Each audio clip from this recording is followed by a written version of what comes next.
केंद्र सरकार द्वारा देश में जातीय जनगणना कराए जाने के निर्णय पर महाराष्ट्र प्रदेश भाजपा द्वारा देश के प्रधानमंत्री नरेंद्र मोदी का राज्य के सभी बूथों पर अभिनंदन किया जाएगा। इस बात की जानकारी भाजपा प्रदेशाध्यक्ष चंद्रशेखर बावनकुले ने दी।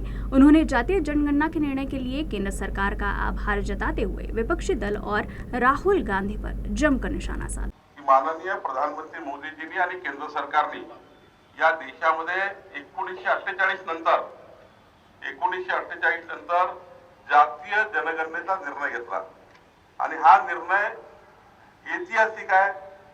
या देशाच्या इतिहासामध्ये 1948 ची आपला देश स्वतंत्र झाल्यानंतर जे आपण संविधान स्वीकारलं त्या संविधानामध्ये खऱ्या अर्थाने 1270 शेड्यूल कास्ट आणि 748 शेड्यूल ट्राइब आणि बाकी इतर सर्व अशीच त्या ठिकाणी तरतूद होती। पण माननीय प्रधानमंत्री मोदीजींनी संपूर्ण देशाची जनतेची मागणी लक्षात घेऊन काल या देशामध्ये जो कधीही विचार आपण केला होता तो सर्व समाजाला सर्व जातींना त्या ठिकाणी जनगणना करून या जनगणनेतनं आपल्या समाजामध्ये जे आर्थिक दुर्बल मागासवर्गीय आहेत, एका समाजात एक व्यक्ती करोडपती आहे पण त्या समाजामधला एक व्यक्ती ज्याच्या घरी अजूनही दिवा जळत नाही, अन्न जात नाही, असा व्यक्ती आहे। या सर्वांचं सर्वेक्षण करून प्रत्येक व्यक्तीचं सर्वेक्षण करून या सर्वेक्षणाच्या माध्यमातून 18 पगड जाती 12 बलुतेदार समाजाला या ठिकाणी मोठा न्याय देण्याची भूमिका या ठिकाणी या देशामध्ये होणार आहे। नागपुर में मीडिया से बात करते हुए चंद्रशेखर बावनकुले ने पाकिस्तानी नागरिकों पर भी सरकार का रुख स्पष्ट किया।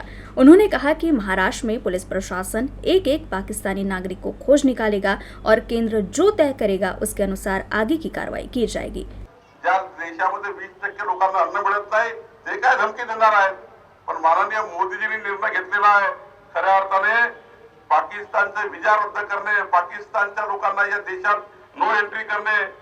काल तर मला अभिमान वाटतो जेव्हा लष्करांना बोलवलं लष्कर सेनेला आणि सांगितलं समय सीमित आहे लेकिन लक्ष्य बळे आहे, हे सांगितलं खऱ्या अर्थाने ही भूमिका ठेवली आणि म्हणून आपल्या देशाला आता मजबूत करण्याचं सुरक्षित करण्याचं काम माननीय मोदीजी करत असताना जम्मू काश्मीरच्या 2000च्या वर संशयितांना ज्यांनी हे जीव घेतले, ज्यांनी या जीव घेण्यामध्ये काही ना काही भाग आहे अशा अनेक संशयितांना ताब्यात घेण्याचं काम सुद्धा माननीय प्रधानमंत्री मोदींच्या नेतृत्वात झालं आणि खऱ्या अर्थाने या ठिकाणी नागपूर पोलीस आयुक्त अत्यंत प्रभावी आहेत।